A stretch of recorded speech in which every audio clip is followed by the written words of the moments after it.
On the subject of surround sound, I've been working with surround for about 4 years now, and my earliest recollections of dealing with the idea of space, in an audio setting, is I remember at an early age listening to records, and those album covers that would fold out on a V form.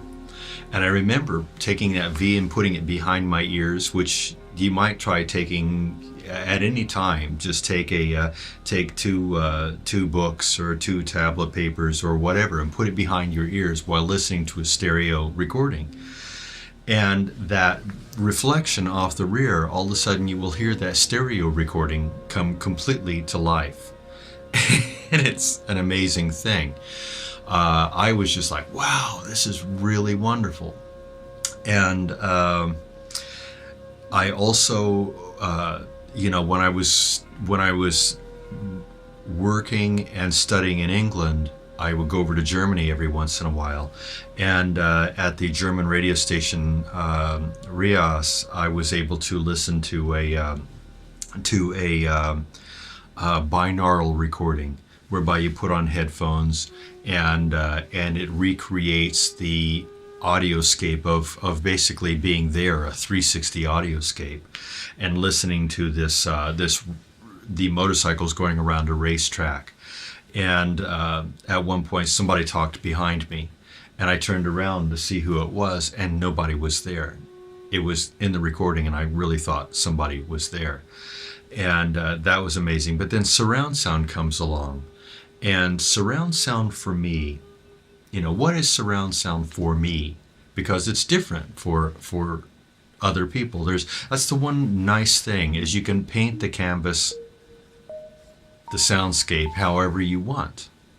There are those who go, okay, I want it to be basically stereo in front with the imagery of, for example, classical, the concert hall ambience in the rear, with a live performance. Again, the stage and the audience.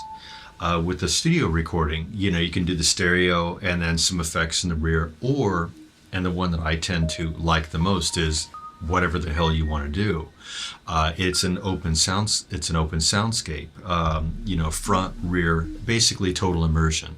There's the idea of immersing somebody in the middle of the band or the group. I like the idea of just total compositional immersion of everything sort of where it sounds right to be, and not be afraid about what is in the front and would that sound. Just do it.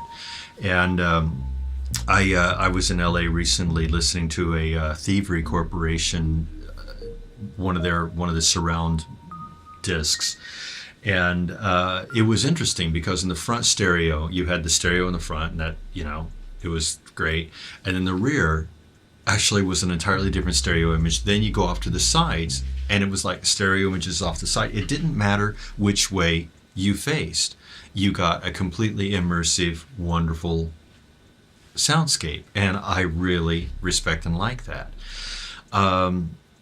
So in this disc, you'll hear sounds coming from the rear, sounds coming from the front, effects flying all over the place. I like that, and that's okay. It's like whatever I like to do, whatever somebody else likes to do. On the subject of playback, that subject, again, like I said, I hope you folks, men, women, folks, are able to listen in surround. I really, really hope that. In stereo, that stereo imagery to me is just completely collapsed down. And so if you had the disc and you have a stereo system, and you have a friend or a buddy who has a surround sound, home theater, go and put it in a home theater and just go, yeah, okay, just listen to it. It's an entirely different experience. And surround, of course, is getting a really bum rap these days. It's getting hard hit. And from its earliest days of the idea of quad, it's been really hard hit because of again, it's the same old adage of the format wars. And in quad, there were like 4 different companies that were vying, and you had to have 4 different systems. Or if you had one album that would play on a Columbia system and not play on a Sony system or whatever. And now you get the idea of DVD, video, DVD-A, there's SACD, and fortunately, I'm really glad to see that most of the formats, and you can disagree with me or not, but most of the formats are dying away in favor of just DVD video, and probably then in the near future, high definition DVD, blue disc. But get one format, and the idea of people can listen to it. I've done surround for the internet, done surround in Dolby Pro Logic, and again, that's another whole subject, is if you're able to listen to some of your stereo recordings, if you have a home theater or a surround system and it has that Pro Logic button, put a stereo thing on, and from the 70s, whenever, and press that Pro Logic button and watch a stereo recording completely come to life. So again, getting back to the subject, is I'm a real proponent of just DVD video. Why? Is because it's the one that the masses have. It's the largest potential audience for getting out.